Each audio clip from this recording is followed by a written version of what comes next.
છોકરીઓ માટે ખાસ એટલું જ કહેવાનું કે તમે સ્કૂલે જાઓ, કોલેજ જાઓ, ગમે ત્યાં જાઓ, જ્યારે તમે ત્યાંથી નીકળો ત્યારે પોતાના મમ્મી અથવા પપ્પાને લાઈવ લોકેશન મોકલી દો. તો જો કે બધા છોકરાઓ જોડે મોબાઈલ ફોનની સુવિધા સરસ છે, તો લાઈવ લોકેશન મોકલી દો.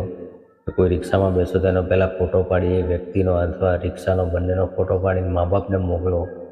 તમારા ફોનમાં ઇમરજન્સી નંબર સેવ કરી રાખો, જેમ કે મહિલા હેલ્પલાઇન નંબર છે, પોલીસ નંબર છે, આ ટાઈપના બધા નંબરો સેવ કરી રાખો અને એને સ્પીડ ડાયલમાં રાખો, તો જેથી કરીને તમે ફટાફટ એ નંબર ઉપર ફોન કરી શકો. આ પોલીસની એક સરસ નંબર બી ચાલુ થયો છે, એની સુવિધા બી સારી છે.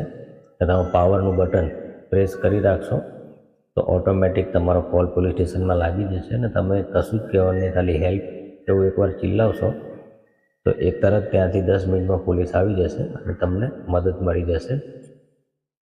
તો આજનો જે જમાનો છે ડિજિટલ જમાનો છે, તો એમાંથી બચવા માટે ઘણી બધી જગ્યાએથી તમે આ રીતે પોતાના દિમાગથી કામ લઈને બચી શકો છો.